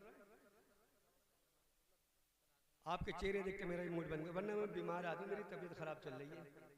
अल्लाह अपने नबी की पैदाइश के सदके में मुझे और आपको सबको शिफा अता फरमाए। और मैं इतने गम के डूबों में हूँ, ऐसी तकरीर कर रहा हूँ। मेरे वालिद साहब का अभी ऑपरेशन हुआ, इन लोगों को पता, माशाल्लाह कमेटी वालों को मालूम हो गया। 8 बजे ICU से मेरे वालिद साहब निकले, इन पर वो OT से। सब दुआ करें अल्लाह मेरे वालिद को, तमाम ईमान वालों को शिफाए कामिला अजिला अता फरमाए। 4 घंटे ऑपरेशन में लगे आज, लेकिन मेरा यहाँ का वादा था और ये फकीर कभी वादा खिलाफी नहीं करता है। अब मैं अस्पताल में रह के भी दुआ तो कर सकता था, वो दुआ यहाँ से कर दी, अल्लाह कबूल फरमाए। फोन किया, बोले अंदर किसी को जाने नहीं दे रहे, बाहर बैठना था, घर जाके सोना था। तो भाई मैं तारीख क्यों अपनी कैंसिल करता? दीन का काम भी हो रहा है, मेरे वालिद के सबके लिए दुआ भी हो रही है, अल्लाह अपना काम भी ले रहा है। सारे काम लो, टेंशन हो गए, क्या करो, जहनों से टेंशन निकाल दो, कामयाब तुम ही रहोगे। कहियो सुभान अल्लाह। झंडे लगे 3, मैंने बता दिया। अच्छा 3 झंडे लगे, तीनों जगह बता दिया। झंडा हमारे मुल्क का भी है। अरे मुल्क के नाम पे बोलो सुभान अल्लाह। अपने वतन से मोहब्बत करो, अपने मोहब्बत से मोहब्बत करना ईमान का आधा हिस्सा है। अपने वतन से मोहब्बत करना ईमान का आधा हिस्सा है, ईमान में शामिल है हमारे ये। तो हमारे हिंदुस्तान का भी झंडा, पाकिस्तान का भी झंडा, भूटान का भी झंडा, लिबान का भी झंडा, बॉर्डर का झंडा, सरहद झंडा, हर मुल्क की पहचान उसका झंडा। मैंने पूछा ये भी सब क्या है? तो पढ़े लिखे समझदार लोगों ने कहा, मौलाना नवाब साहब सुनिए, इमाम साहब, किबला शाह साहब, हजरत। तो जवाब ये मिला, ए ज़ियाउल मुस्तफा कादरी ये झंडे लगाकर बताना ये चाहते हैं, पाकिस्तान हिंदुस्तान का झंडा लगा के ये बता दिया गया है हिंदुस्तान की हुकूमत यहाँ से लेकर वहां तक है। पाकिस्तान का झंडा लगा के बता दिया उन लोगों ने हमारे मुल्क की हुकूमत यहाँ से लेकर यहाँ तक है। भूटान के बॉर्डर पर झंडा लगा के बता दिया गया है कि इस मुल्क की हुकूमत यहाँ से लेकर वहां तक है। अब ना समझोगे चंदुआ वालों तो कब समझोगे? अल्लाहू अकबर। बता दिया गया हमें भी, अब वो नबी तशरीफ ले आया है जिसकी पैदाइश पे सूरज निकलने की जगह पर झंडा है, सूरज डूबने की जगह पर झंडा है, दुनिया के बीचों बीच काबे की छत पर झंडा है। यही तो पैगाम आला हजरत है। खालिक के कुल ने आपको मालिक के कुल बना दिया, दोनों जहां आपके कब्ज़ों इख्तियार। ये झंडे लगा के बता दिया गया है अब वो रसूल तशरीफ ले आया है जिसकी हुकूमत यहाँ से लेकर वहां तक है, वहां से लेकर वहां तक है, यहाँ से लेकर वहां तक है। यही पैगाम आला हजरत है। सरवर कहूँ के मालिको मौला कहूँ तुझे, बागे खलील का गुले ज़ेबा कहूँ तुझे, लेकिन रजा ने खत्म सुगन इस पे कर दिया, खालिक का बंदा खल्क का आका आका आका कहूँ तुझे। बोलो, बात पल्ले पड़ रही है, समझ में आ रही है? नींद तो नहीं आ रही है? नींद आती है तो कह दो या रसूल अल्लाह हम आपके गुलाम हैं। कह दो या रसूल अल्लाह हम आपके गुलाम हैं। रोजे महशर हमारा भरम रखना आका, अपने दामन से चिपटा लेना गुनहगारों को आका, और रब की बारगाह में अर्ज कर देना या रसूल अल्लाह ये भोले भाले मेरे वो उम्मती हैं, अपना सब कुछ कुर्बान करके मेरे पर जान निछावर किया करते। कहिए सुभान अल्लाह। अच्छा बात पूरी कर दूं, थोड़ी सी और सुन लो, कभी फिर बुलाओगे तो और बोलेंगे। अब इतनी सुन लो, थोड़ी प्यास भी तो रहना चाहिए, खुश्क लगी रहना चाहिए, ताकि बाद में और पानी मांगो। पानी पानी सब एक ही बार पी लोगे तो मजा क्या? तृष्णगी पूरी नहीं बुझनी चाहिए। अब वो रसूल तशरीफ ले आया जिसकी आमद से अल्लाह ने पूरी दुनिया पे मेरे नबी की हुकूमत को चमका दिया। लेकिन गौर किया आपने, जब हुजूर ना आए थे ना, हुजूर ना आए थे ना, तो इस दुनिया का क्या हाल था? पूछिए अपने इमाम साहब किबला से, मौलाना इस्लाम साहब से, हजरत से पूछिए। इस दुनिया में अंधेरा ही अंधेरा था। काय का अंधेरा था? जुल्मत का अंधेरा था। बच्चियां सिसक रही थी, बेटियां आहें भर रही थी, माएं बिलक रही थी। इतना जुल्म इस धरती पर होता था ना, अगर किसी औरत का शौहर मर जाता था, अगर बेटा जवान होता था, वो अपनी माँ से जिना करता था। अल्लाह अकबर। और जब कोई बेटा बड़ा होता था, अपने काम पर जाता था, तो माँ से कहता था माँ अपनी मनहूस सूरत मेरे सामने मत ला, वरना मेरा दिन खराब हो जाएगा। ऐसा क्या जुल्म था इस दुनिया के अंदर। अगर किसी के यहाँ बेटी पैदा हो जाती थी, अल्लाह अकबर, तो बाप जिंदा बेटी को दरगोर कर दिया करते थे। बच्चियां सिसकती रहती थी, आहें भरती रहती थी, बच्चियां बिलकती रहती थी, रोती रहती थी, लेकिन जालिम बाप गड्ढा खोदता रहता था उन बेटियों के लिए। वो जालिम बाप मजलूम बच्चियों के लिए गड्ढा खोदता था। बच्ची कहती थी, अब्बा किसके लिए गड़ा खोद रहे हो, इतनी धूप पड़ रही है, बाबा तुम्हें गर्मी नहीं लग रही है। बच्ची की सिसकियां निकलती थी, बच्ची बाबा बाबा कहती थी, जान घर चलो पानी पी लेना, तुम्हें गर्मी नहीं लग रही है, तुम्हें प्यास नहीं लग रही है, ये गड़ा किसके लिए खोद रहे हो अब्बा जान। लेकिन जालिम बाप के दिल पे कोई असर नहीं पड़ता था। वो जाहिल बाप फिर भी गड्ढा खोदता रहता था। यहाँ तक कि जब गड्ढा खुदता था, उसी लाचार मजबूर बच्ची को जिसको उसने जन्म दिया था, पैदा किया था, अपने गुनहगार हाथों से उठा के उसको उसी गड्ढे के अंदर डाल दिया करता था।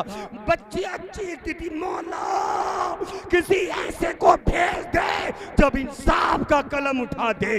रोती थी, गिड़गिड़ाती थी, मौला किसी ऐसे को भेज दे तो इंसाफ दिलाने वाला हो, मौला किसी ऐसे को भेज दे जो जालिम बाप से निजात दिलाने वाला हो। बच्ची आहें भर रही थी, बेबाई सिसक रही थी, परिंदे रो रहे थे, जानवर गिड़गिड़ा रहे थे, जुल्म का माहौल बना हुआ था। लेकिन मेरे अल्लाह ने इन बच्ची की आहों को सुना, इन बच्चियों के चीखने को सुना।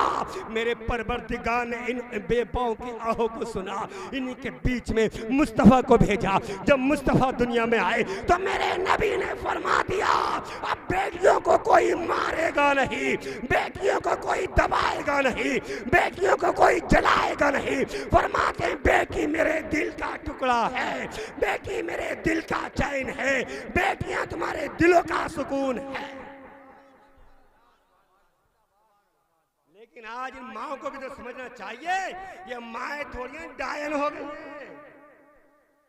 इन्हें भी तो मेरे नबी का सदका समझना चाहिए ना। जिंदगी मिली तो मिली है, इन्हें वकार मिला है तो नबी के सदके में मिला है। लेकिन आज इस अम्मा का हाल क्या पता है, गले में दुपट्टा डाल के बिलासपुर की बाजार को जा रही है, शीशगढ़ में शॉपिंग करने जा रही है। हसोमती खून के आंसू रोगे तब भी कम है मेरे भाइयों, ये मेरे दिल की आवाज है।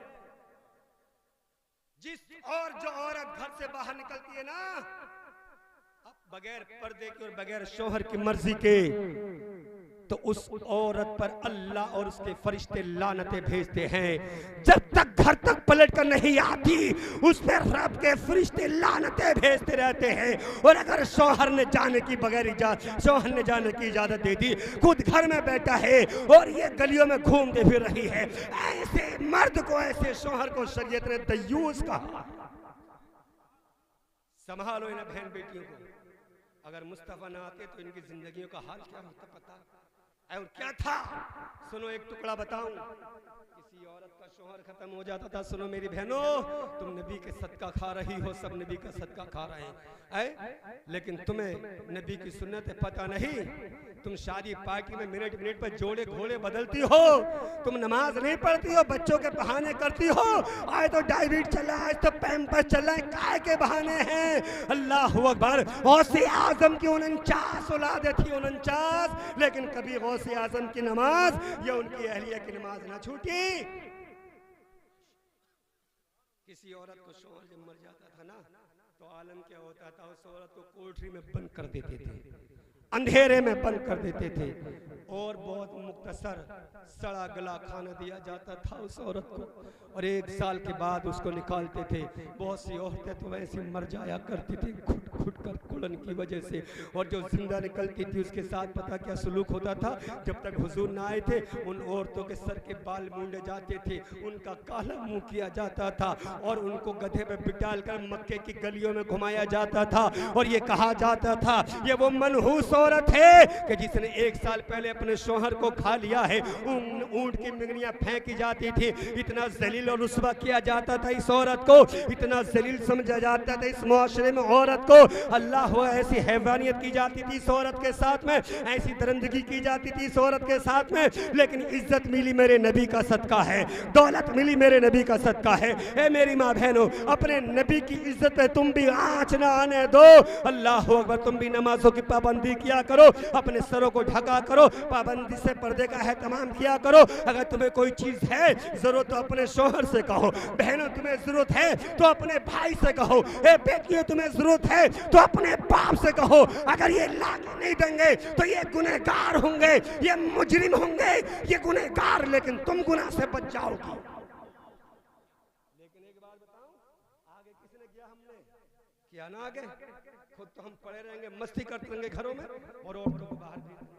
एक औरत 4 मर्दों को जहन्नम में लेके जाएगी। कितने मर्दों को? 4 मर्दों को, 3 को 4 को, 4 मर्दों को। कैसे? हश्र के मैदान में लाया जाएगा, हिसाब व किताब होगा। जब उस औरत का हिसाब लिया जाएगा तो तमाम गुनाह होंगे। सुनो मेरी बहनों, अल्लाह की बारगाह में वो औरत अर्ज करेगी, मौला मैं तो नमाज पढ़ लेती, रोजा रख लेती, अच्छे काम कर लेती, लेकिन मेरे बाप ने मुझे कहा नहीं, मेरे बाप ने बुराइयों से रोका नहीं, मेरे बाप ने तो जीन्स ला के दी, बेटी पहनो और जाओ गली कूचों में घूमो, लोगों लड़कों को अय्याशियों पर उभारो।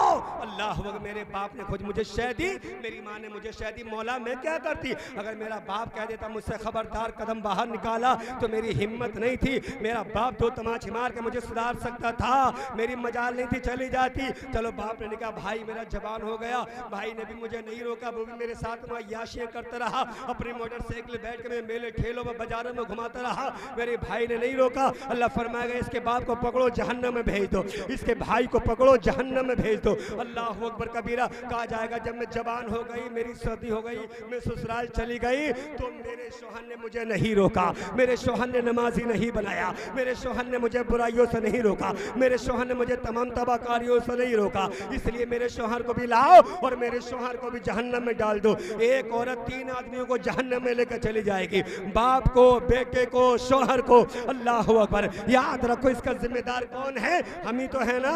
अल्लाह अकबर। एक रिवायत के अंदर आता है, अल्लाह अकबर, एक औरत है, उसका बेटा बीमार हो गया और इतना बीमार हुआ, तबीबों को दिखाया, हकीमों को दिखाया, इलाज किया, लेकिन कहीं भी इलाज ना मिला। एक बुजुर्ग ने आके कहा, माँ तू कब्र में रह के 3 दिन चिल्ला कर ले, तेरे बेटे को शिफा मिल जाएगी, तेरे बेटे को शिफा मिल जाएगी। वो माँ कहती है, मैं बाबा मैंने सारे जतन कर लिए लेकिन शिफा ना मिली। लेकिन कहते नहीं, मरता क्या नहीं करता? अल्लाह वो माँ होती है, माँ क्या नहीं करती है औलाद के लिए? सब कुछ कर लेती है, मरने के लिए तैयार होती है, लेकिन सोचती है मेरी औलाद की जिंदगी बच जाए, मेरी औलाद पर वाहन चढ़ जाए। कहा ठीक है, अपने बेटे से कहा, बेटे मैं कुदाल लेके जंगल जाती हूँ, कब्रिस्तान जाती हूँ और मैं कब्र खोदती हूँ। कहा माँ क्या करोगी? कब्र का बीमार बेटा कहता, अम्मा क्या करोगी? देखो माँ का दिल होता है प्यारे।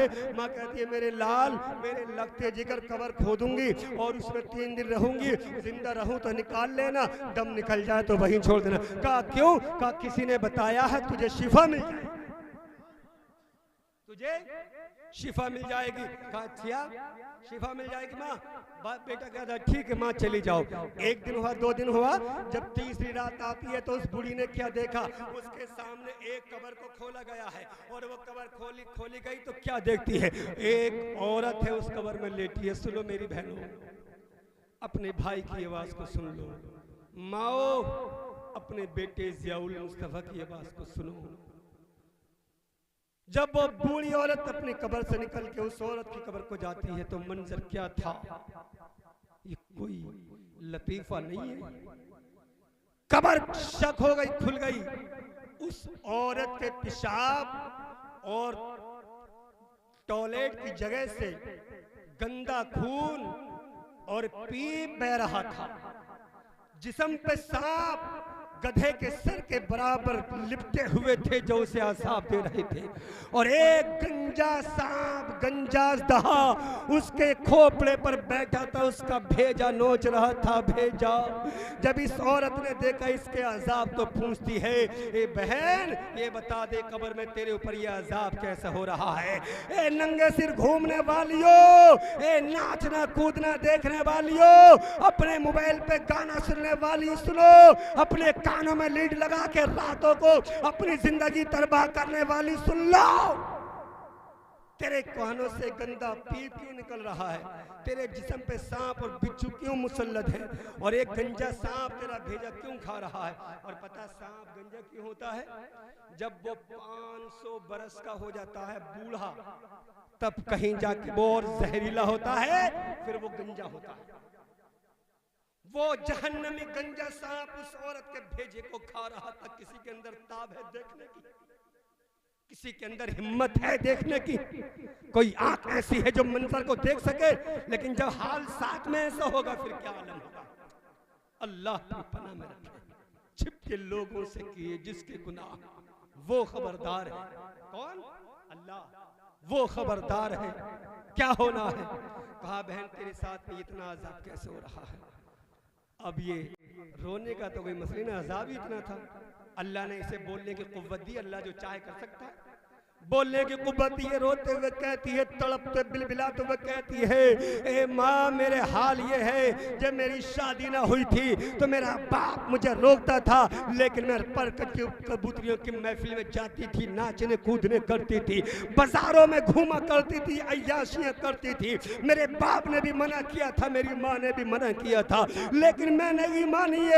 ए माँ मेरे साथ ये आलम हुआ। जब मेरी शादी हुई मेरे शौहर ने कहा फला जगह नहीं जाना है, लेकिन मैंने शौहर की एक न मानी। मेरे शौहर ने कहा मायके के नहीं जाना है, लेकिन मैंने शौहर की नहीं मानी। मेरे शौहर ने कहा बाजार नहीं जाना है, मैंने शौहर की नहीं मानी। मेरे शौहर ने कहा सजदे करना है, मैंने सजदे नहीं किए। मेरे शौहर ने कहा टीवी ना देखनी है, मैं बिला अपना गंदी रीलें देखती रही, फिल्में देखती रही। आखिर जब मेरा मौत का वक्त आया, मेरा इंतकाल हुआ, मेरा शौहर नाराज था। और जब शौहर नाराज था और मुझे कब्र में रखा गया तो मेरा अंजाम ये हो गया। सुन लो मेरी बहनों, ये कोई लतीफा नहीं, हकीकत है। तुम दोपहर की धूप बर्दाश्त नहीं कर सकती हो, तुम्हारे हाथों में आग के अंगारे दे दिए जाए, तुम बर्दाश्त नहीं कर सकती हो। इतना बड़ा अज़ाब जहन्नम का कैसे बर्दाश्त करोगी? ये तो कब्र का है, जहन्नम का तो बाकी है। अल्लाह गौर करो, गौर करो। अगर तुम्हारी छाती में तुम्हारा बच्चा दूध पीते हुए जिसकी माते दांत मान ले तो तुम्हें तकलीफ ऐसी जैसे पहाड़ टूट गई तकलीफ होगी। आलम यह होता है। लेकिन बताओ अगर ऐसा अज़ाब किसी माँ बहन पर हुआ कैसे बर्दाश्त करोगी? अल्लाह के कहर से, अल्लाह के अज़ाब से डरो। अगर गुनाह किए हैं तौबा करो। अगर किसी बीबी ने अपने शौहर की नाफरमानी की है तो इस जलसे से पैगाम लेकर चली जाना कि आज से अपने शौहर को बुरा नहीं कहेंगे। और मर्दों को भी चाहिए कि वो अपनी बीवियों के हकूक अदा करते रहें। ऐसा नहीं सिर्फ औरतों के हकूक नहीं, मर्दों के ऊपर औरतों के और औरतों के ऊपर मर्दों के भी, दोनों तरफ से मामला। अब वो मामला खत्म हुआ। कहा मेरा शौहर मुझसे नाराज था जब मैं मरी थी, इसलिए मुझ पर ये कब्र में अजाब। अब दूसरा इसने रुख किया हुक्म क्या, ए औरत अब इस तरफ को देखो। जब उसने दाई तरफ को देखा तो उधर भी एक कब्र खुली। शक हुई, कहो सुभान अल्लाह। लेकिन जैसे कब्र खुली तो क्या देखती है वो बूढ़ी औरत, उसकी कब्र में अल्लाह अकबर जन्नत की खुशबू आ रही है, जन्नत की खुशबू आ रही है। उस लड़की को जाकर देखती है ये बूढ़ी माँ तो जन्नती लिबास इसके जिस्म पे का, ये सुभान अल्लाह। और अब इसके पास जहन्नम के बिच्छू नहीं बल्कि जन्नत की हूर है, जन्नत की कनीज़ें हैं इसके साथ में। अल्लाह अकबर। और एक परी, एक जन्नती हूर अपने परों को लिए इसके सर पे और यूं करके पंखा झल रही है। ये बूढ़ी औरत देख के खुश हो गई और कहती है बहन ये बता दे ये इनाम तुझे किस लिए मिल रहा है, ये इज्जत तुझे कब्र में किस लिए मिल रही है, ये दौलत कब्र में तुझे किस लिए मिल रही है। तो इस औरत ने भी कहा था, ए अम्मा, जब से मैं बालिग हुई मैंने होश संभाला, मैंने नमाजों की पाबंदी कर दी है, मेरे सजदे नहीं छूटते थे, मेरे रुकू नहीं छूटते थे, मेरे क़याम नहीं छूटते थे, मेरे रोजे नहीं छूटते थे, मैं रोजे रखती थी, मैं नमाजें पढ़ती थी, मैं अपने बाप का कहने का इंतजार नहीं करती थी, मैं अपनी माँ के कहने का इंतजार नहीं करती थी, बल्कि जब अल्लाह अकबर की आवाज़ें आती थी मस्जिद के मीनारे पुकारते थे, हैया अलस सलाह, हैया अलस सलाह, आओ नमाज की तरफ, आओ नमाज की तरफ, तो मैं वुज़ू करके मुसल्ला बिछा दिया। तुम थक गए, मैं नहीं थका हूं। हाँ, मूड बन, कहिए सुभान अल्लाह, बोलिए सुभान अल्लाह। ए माँ, जब मस्जिद के मीनारे से पुकार आती थी, हैया अलस सलाह, बोलो, तो बोलते रहो, चाहे इधर आओ या मत आओ, लेकिन वहीं बैठ के ही बोलते रहोगे तो मेरा दिल खुश होगा। हजरत फरमा रहे, हजरत ऐसा लग रहा है जैसे अब तकरीर आपने शुरू करी, मूड बना है। बाकी हकीकत बात ये, मेरा 1 घंटे में मूड बनता है, और अगर पब्लिक शुरू के साथ दे देना तो शुरू से ही बन जाता है। कहिए सुभान अल्लाह। कहा ए लोग, ए माँ, जब मस्जिद के मीनार से आवाज आती थी, अल्लाह बहुत बड़ा है, अल्लाह बहुत बड़ा है, अल्लाह पांचों टाइम सुनते हो ना, अल्लाह अकबर, अल्लाह, क्या मतलब है? कभी अजान के मतलब को भी नहीं समझा, अजान के तर्जुमे को नहीं समझा, है मुसलमान। अल्लाह अकबर, अल्लाह अकबर, अल्लाह, अरे सीख लो, आज तो सीख लो, कोई मौलाना आ गया तो अल्लाह बहुत बड़ा है, अल्लाह बहुत, किसने कहा? किसने कहा? और नबी ने क्यों कहा? नबी देख कर आए, अल्लाह के हबीब ने कहा अल्लाह एक है, अल्लाह बहुत बड़ा, अल्लाह अकबर, अल्लाह अकबर। एक ने, किसी ने इतराज कर दिया, आपने कैसे कह दिया? तो मुस्तफा फरमा रहे हैं, एक बार नहीं मैं तो 4 बार भी कह दूंगा, तभी तो कहा अल्लाह बहुत बड़ा है, अल्लाह बहुत बड़ा है। आपका अशहदु अल्ला इलाहा क्या मतलब हुआ? इनसे पूछ लो, पूछ लो। बड़ा अफसोस होता है आज हमारे मुसलमानों को कुछ भी याद नहीं, मोहम्मद अल्लाह के सिवा कोई इबादत के लायक नहीं। अशहदु अन्ना मुहम्मद रसूलुल्लाह, मोहम्मद अल्लाह के रसूल हैं। ये काय में दर्ज दिया गया अजान में, अशहदु अन्ना मुहम्मद रसूलुल्लाह, मैं गवाही देता हूँ अल्लाह के सिवा कोई इबादत के लायक नहीं हो, मोहम्मद रसूलुल्लाह उसके सच्चे रसूल। अब मुअज्जिन पुकार रहा है, हैया अलस सलाह, क्या मतलब? वो आओ नमाज की तरफ, हैया अलस सलाह, आओ नमाज की तरफ। इमाम साहब ने अजान दी, आओ नमाज की तरफ, तो तुम में से कोई कहता मौलाना नमाज पढ़ेंगे तो क्या मिलेगा?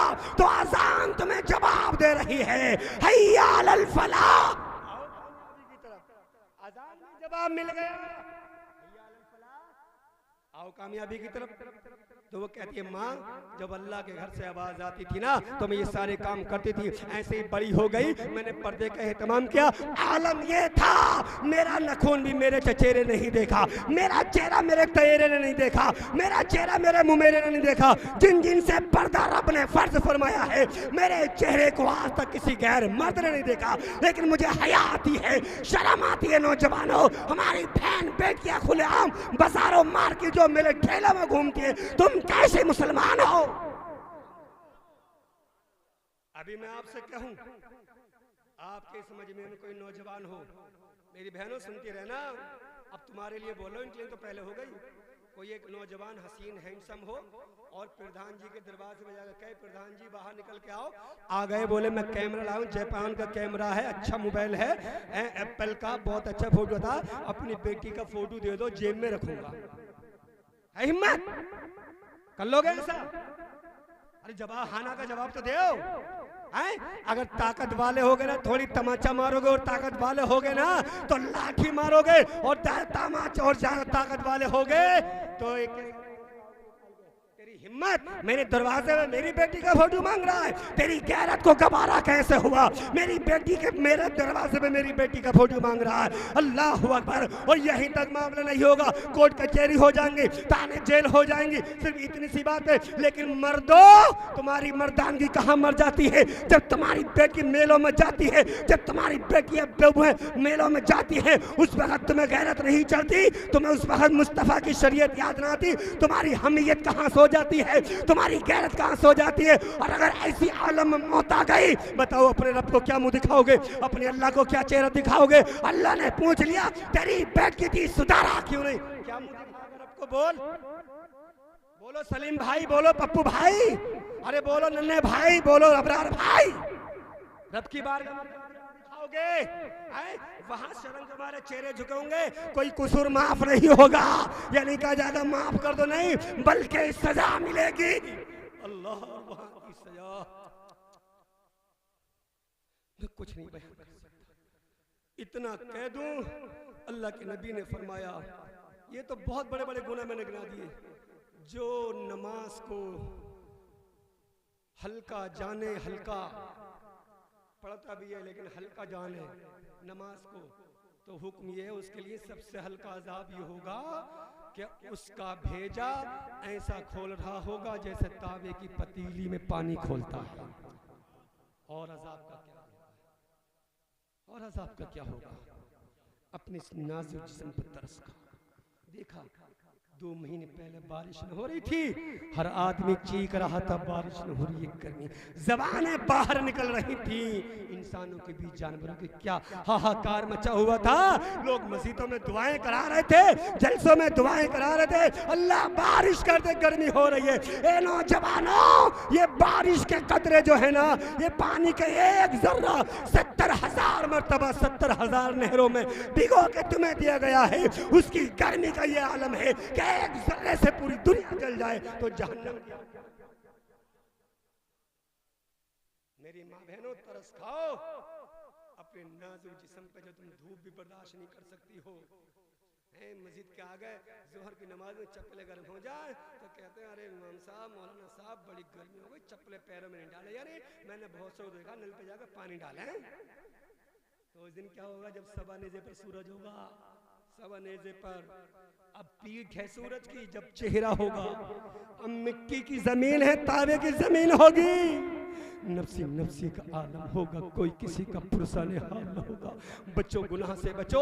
बात चल रही थी, वो कहती है माँ मैं अल्लाह के अहकाम की पाबंद हूँ, मैं अल्लाह के पैगम। बात सुनो, उसके बाद बात खत्म कर दूं इंशाल्लाह, फिर कभी मौका मिलेगा तो बोलूंगा। अल्लाह अकबर कहा, फिर क्या हुआ? कहा जब मेरी शादी हुई तो मेरे बाप ने सुन्नत के तरीके पर मेरी शादी को किया, मेरे बाप ने अच्छे तरीके से मेरा निकाह किया, कोई ढोल तमाशा नहीं दे। और आज तो आलम ये, अगर बेटी भी कर रहा है तो उसमें नचकइयां नाच रही हैं। अगर बेटी की शादी करे, पहले बेटी की शादी होती थी ना तो बाप की आंखों से आंसू निकलते थे, भाई की आंखों से आंसू निकलते थे। अब तो नाच रहा है, पैसे लुटा रहा।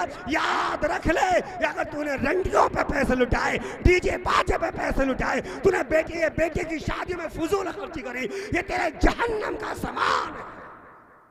बचे हुए नहीं जहन्नम में। और एक बात बीच में बता दूं, ये 20 लाख की, 30 लाख की, 15 लाख की शादी मत करो। शादियों के खर्चे कम कर दो मुसलमानों। तुम एक दूसरे को नहीं समझोगे तो कौन समझेगा?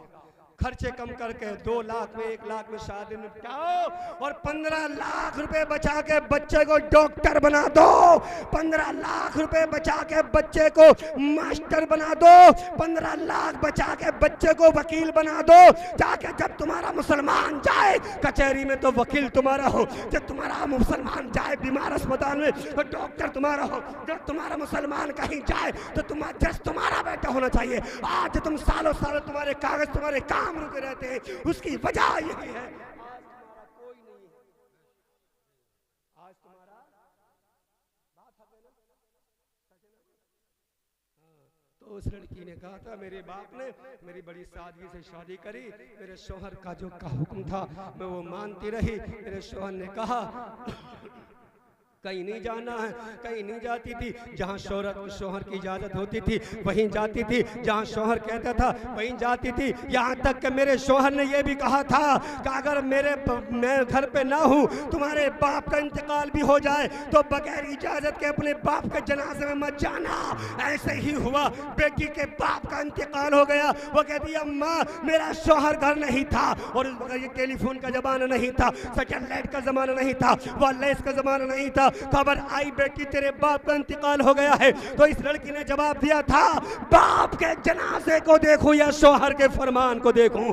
अगर बाप के जनाजे में चली गई तो दफन तो हो जाएगा, लेकिन शरीयत का पास नहीं रहेगा, शरीयत के खिलाफ कदम उठ जाएंगे। और जनाजे में ना गई और यहाँ बैठ के मैंने दुआ कर दी, मेरा अल्लाह भी राजी हो जाएगा, मेरा बाप भी जन्नती बन जाएगा।